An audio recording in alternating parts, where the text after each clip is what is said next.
할렐루야. 오늘 말씀 위에 다시 서는 신앙 같이 해볼까요? 말씀 위에 다시 서는 신앙. 자, 질문을 또 해볼게요. 여러분, 이게 성경이잖아요. 이게 성경이 우리 성경을 읽고 말씀을 전하잖아요. 이게 성경이 뭘까?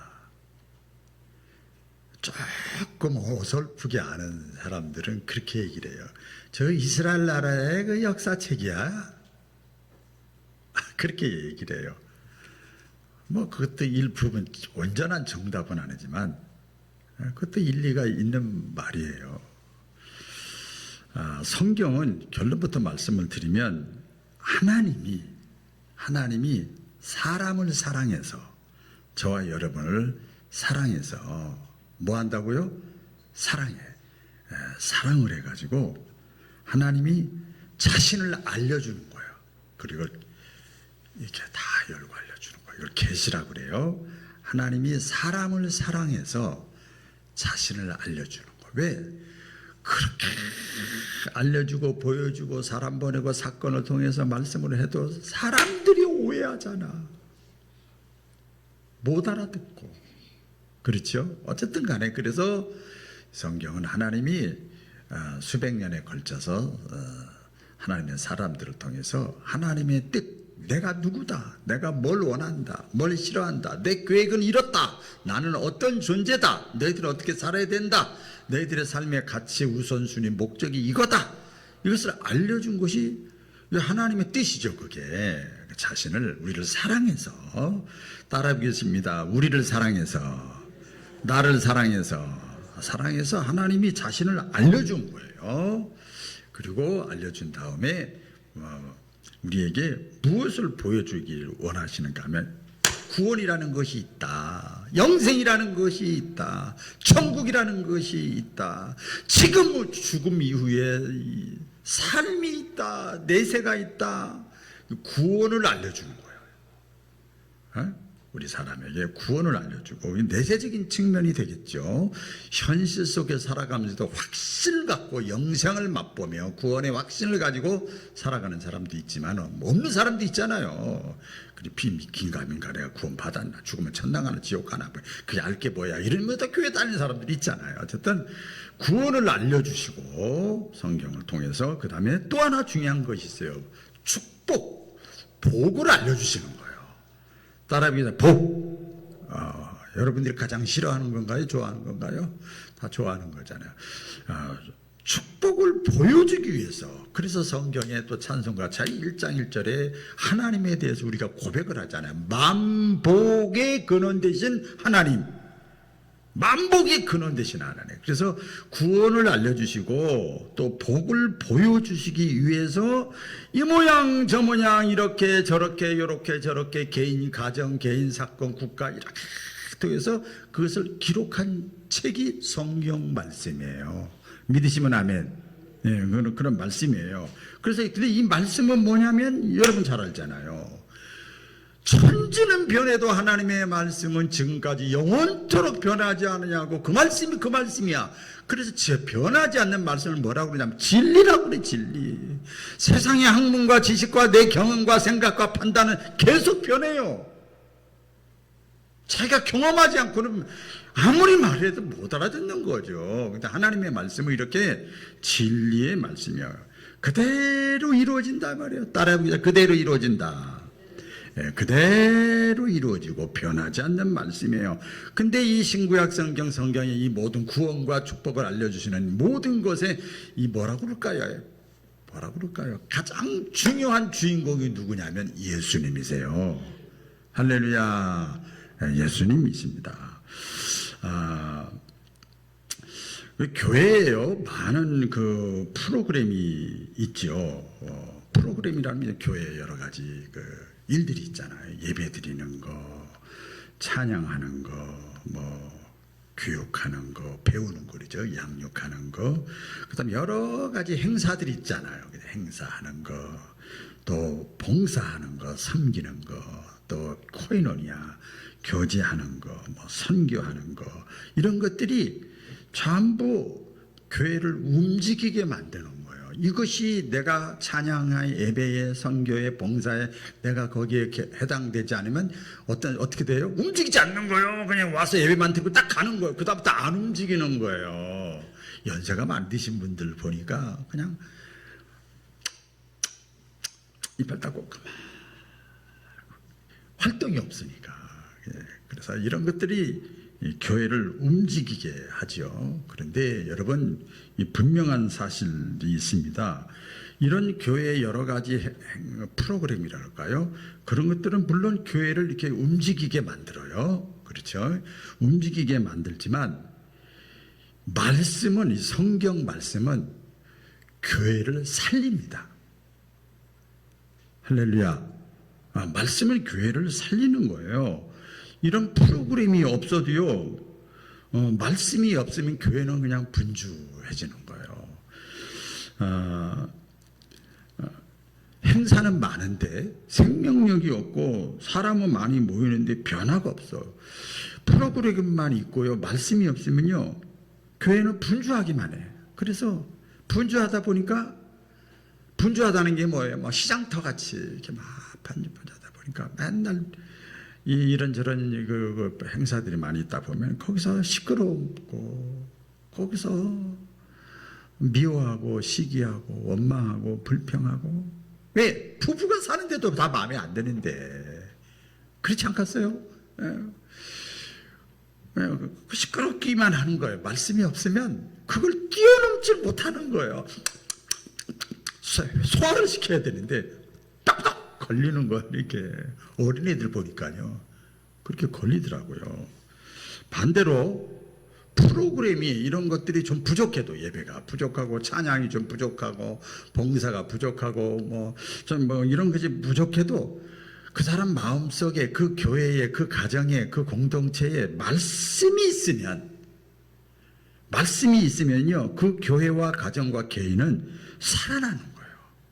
할렐루야. 말씀이 있으면 넘어지고 쓰러지고 자빠졌다가 다시 딱 일어나요. 생명력이 있어가지고 일어나는 거예요. 오늘 본문 말씀, 오랜만에 구약 말씀을 길게 읽어드리는 8장에 보면 무너졌어요. 뭐가 무너졌냐면 성벽이 무너졌어요. 이스라엘의 성벽이, 궁궐 같은 성벽이 다 무너졌어요. 근데 무너졌던 성벽보다도 더 중요한 것이 있어요. 무너졌던 말씀. 내 머릿속에, 마음속에 내 삶을 그런 대로 이렇게 균형을 잡아주던 그 말씀이 오랫동안 포로 생활을 하다 보니까, 남의 나라에서 식민지 생활을 하다 보니까 이 나에게 주어졌던 이것이 말씀이다, 진리다, 좋다, 이것이 다 무너졌어요. 이스라엘 백성이 이제 바벨론 포로에서 돌아와 가지고 가장 먼저 한 일이 뭔가 하면 성벽을 재건한 거예요. 야, 집 짓자. 우리 살 집에 있어야 될 거 아니야? 다 집 짓자. 다 그렇게 했어요. 근데 그때 느헤미야라는 하나님의 사람이 그 성벽을 짓는 그 광경을 보면서 딱 깨달음이 온 거예요. 여러분, 굉장히 중요한 거예요. 깨달음이 딱 오고 딱 갑자기 뭔가 보이는 거예요. 그게 뭐냐면, 성벽을 재건하려고 백성들이 막 무너졌던, 이방 나라에서 포로 생활하고 무너졌던 성벽을 재건한다고 해서 이스라엘 공동체가 다시 회복되는 게 아니다. 이게 보인 거예요. 그렇게 튼튼했던, 그렇게 웅장했던 성벽이 다 무너진 이유를 이스라엘 백성들은 깨닫기 전에 성벽 재건만 신경을 쓴 거예요. 그래서 이 느헤미야는 하나님의 사람이잖아. 이렇게 성벽 재건하는 것도 중요하지만 하나님의 말씀에 이스라엘 백성들이 다시 바로 서지 않으면 이 성벽은 언제든지 다시 무너질 수 있다.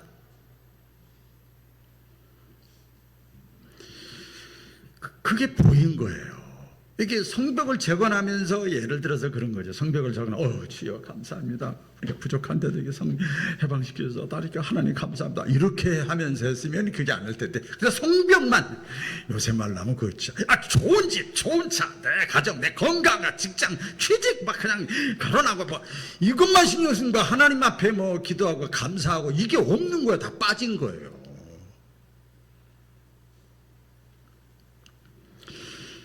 여러분 교회나 가정이나 개인의 회복도 마찬가지입니다. 그래서 이게 온전한 회복, 기초가 돼서 반석이 돼서 회복은 어떤 겉에 보이는 것이 아니라 말씀에서만 회복이 된다는 사실을 믿으시기를 주의 이름으로 축원합니다.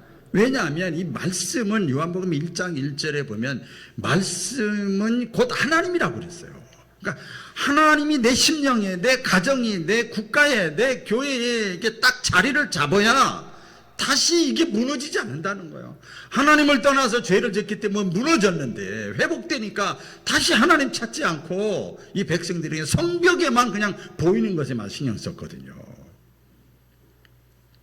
그런데 오늘 말씀에 보니까 한번 읽어볼까요? 자, 1절로 3절 다 같이 시작. 모든 백성이 일제히 수문화 광장에 모여 서기관 에스라에게 여호와께서 이스라엘에게 명하신 모세의 율법책을 가져오기를 청하니. 이 보세요. 막 성벽 재건하고 뭐 그러는데 놀라운 장면이 나와요. 백성들이 말씀을 여기저기서 느헤미야와 같이 좀 이렇게 신앙에 눈이 뜬 사람들이 몇 사람이 생긴 거예요. 그래서 말씀을 기다리는 모습들이 나오는 거예요. 장면이 나오는 거예요. 그러면서 느헤미야 선지자에게 얘기하는 겁니다. 에스라에게 얘기하는 거예요. 에스라요, 우리 앞에 율법의 말씀, 하나님의 말씀을 가져오십시오. 빨리 저기 가서 말씀을 가져오십시오. 율법책을 가지고 와서 우리에게 말씀해 주십시오. 누가 그런다고요? 백성들이 먼저 에스라에게 말을 하는 거예요. 참 멋있다. 그래서 여러분 변화와 회복은요, 지금 시대가 더 그런 것도 있겠지만 위에서부터 내려오는 것이 아니라 위에서부터 명령한다고 그래요. 위에서부터 강조한다고 그래서 위에서부터 막 한다고 되는 게 아니죠.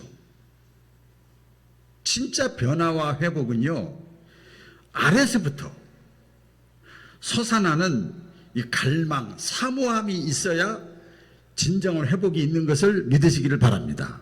자, 이게 무슨 말씀인가 하면 이런 거죠. 여러분 자녀들 다 양육해 봤잖아요. 부모가 자녀에게 공부 열심히 해라, 야, 게임 그만해라, 저 일찍 들어와라, 예를 들어서 그러는 거죠. 그렇게 막 그래야 된다. 학생은 제가 학생들한테도 그 얘기했지만 여러분들 밖에 나가면 뭐라 그래? 학생이라고 그래요. 학생. 신분이 학생이야. 학생이 뭐야? 배우는 자야. 지금은 거기에만 신경 쓰면 되는 거야. 그런 얘기를 제가 했습니다만은, 학생 아무리 부모가 야야야야 너 잘 되라 그러는 거야, 그렇게 이렇게 얘기해라, 내가 뭐 큰 걸 요구하냐 막 그렇게 해도, 아무리 위에서 강요를 해도 학생 스스로가 먼저 공부의 필요성을 스스로 깨달아야 돼. 그렇죠? 학생 스스로가 공부의 필요성을 깨달아야 돼. 그리고 갈증을 느껴야 돼. 알고 싶어하는 마음, 배우고 싶어하는 마음, 그것이 있을 때 부모님이 학교 신경 쓰지 마, 알아서 탁탁탁탁 하는 거죠.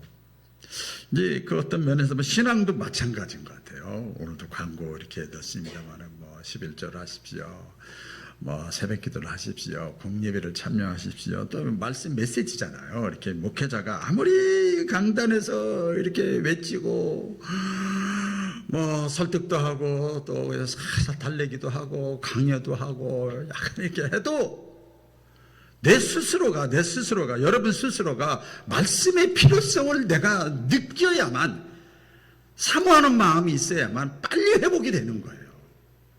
할렐루야.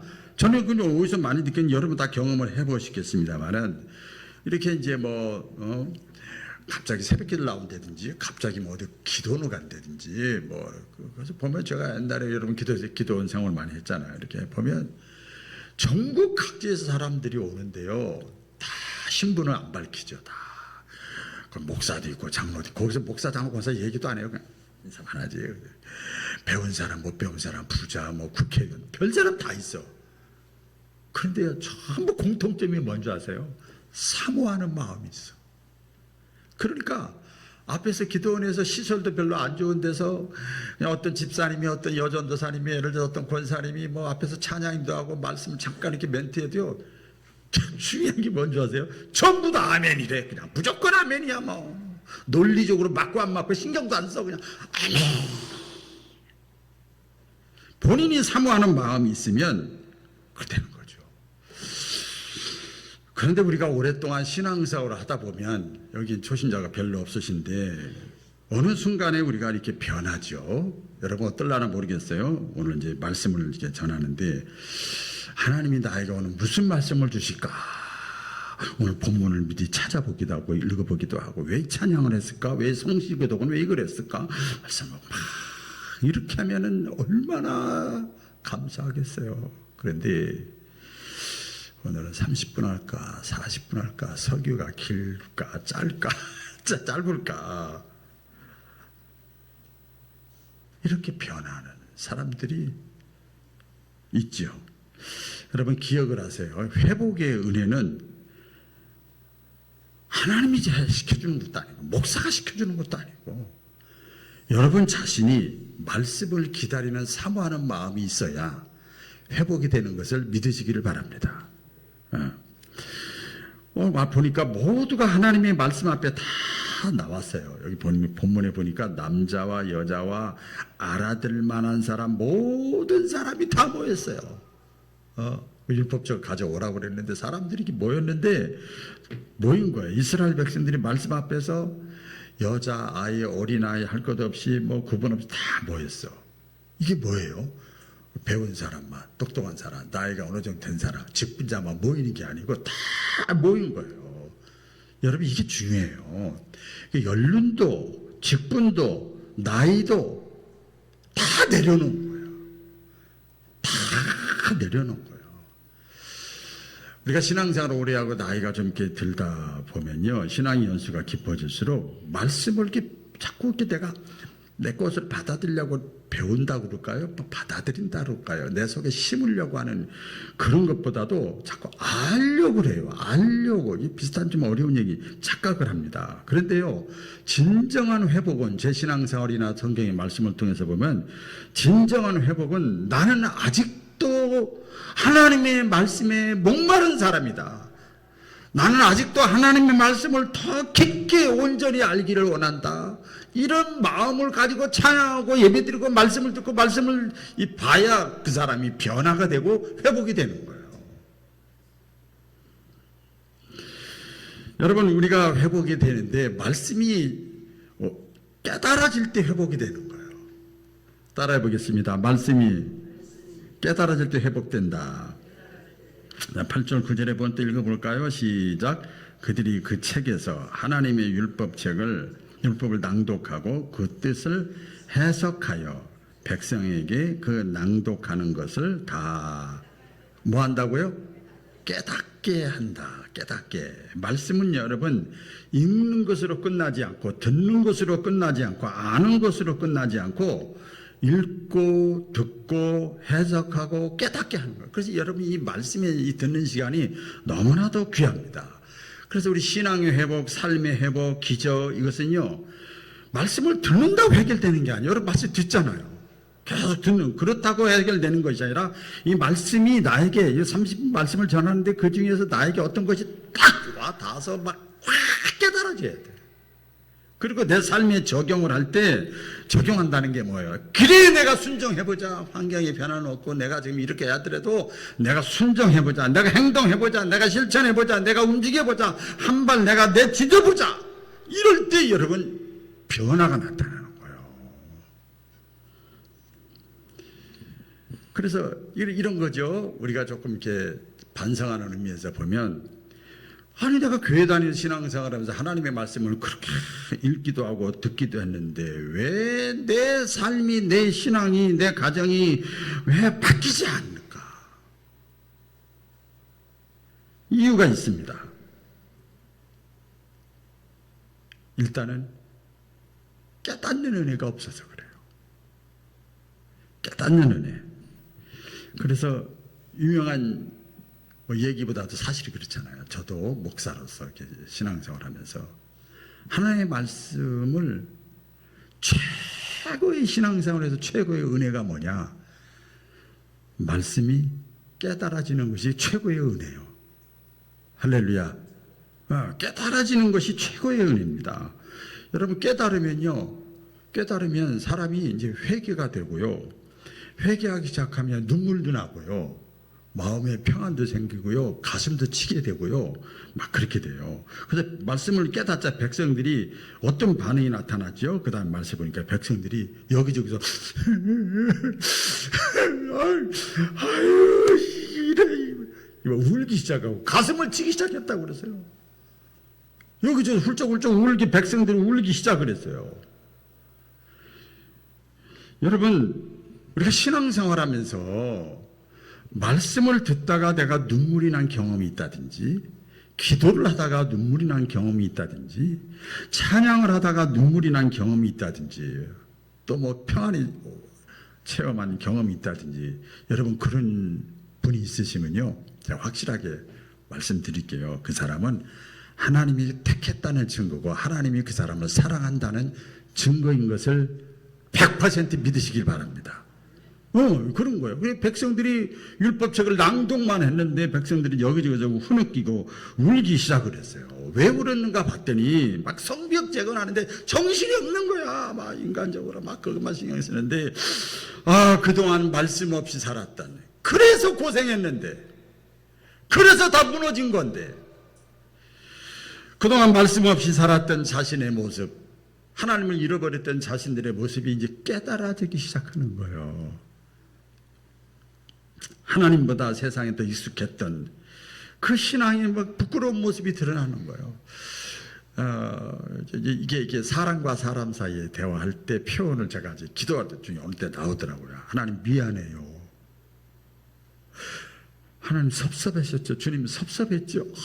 미안해요. 그때 제가 이렇게 행동하고 말할 때 주님 섭섭했죠. 미안해요. 그럼 막 눈물이 나. 이 하나님께 사람과 대화하듯이 이게 이제 깨달아지는 거죠. 하나님께 죄스러움, 미안한 감정이 느껴지는 거죠. 그래서요, 여러분이 기억을 하셔야 됩니다. 이 하나님의 말씀은 우리에게 어떤 복을 주신다든지 회복하게 하신다든지 평안을 주신다든지 문제를 해결하시기 전에 먼저 하나님이요 툭 찔러요. 아이고 주사 맞는데 이렇게 아파. 에? 먼저 찌르고 누르고요, 막 깨트리고 이렇게 해요. 그래서 사도 바울이 뭐라고 그랬습니까? 이 하나님의 말씀은 마치 영적으로 이렇게 표현하자. 좌우의 날쌘 칼과 같아가지고 우리의 심령 골수를 쪼갠다 그랬어요. 그때 여러분 마음이 아파요. 그 죄를 드러내는 거죠. 내 허물을 드러내고 주님 앞에 부끄럽게 살았던 거 드러나는 거예요. 심령 골수를 쪼갠다. 왜? 고치려고, 회복시켜 주려고, 할렐루야, 문제를 해결해 주려고. 하나님의 말씀은 그렇게 하는 거예요. 그래서 우리가 신앙생활하면서 말씀 앞에서, 하나님의 말씀 앞에서 내가 별로 찔림도 없고 아픔도 없고 괴로움도 없고 눈물을 없어, 막 냉랭해. 그러면 여러분 죄송합니다. 회복은, 하나님의 은혜는 자꾸 딜레이되고 더딜 수밖에 없어요. 그래서 회복과 변화와 문제 해결의 이 시작은 내가 하나님의 말씀을 들을 때에 가슴을 치고 눈물을 흘리고 괴로워하고 울 수 있는 심령으로 변화될 때까지 좀 고생을 하셔야 돼. 하나님은 그거를 원하시는 거예요. 그래서 예수님도 말씀하셨잖아요. 회개하라 말이야. 회개. 막 그러면 천국이 너희에게 임하느니라. 문제가 해결된다는 거죠. 그 다음 말씀 10절에 보면 여호와의 기쁨이 우리의 힘이고 에너지고 능력이고 원동력이다. 오늘 말씀 읽어볼까요? 시작. 오늘은 우리 주의 성일이니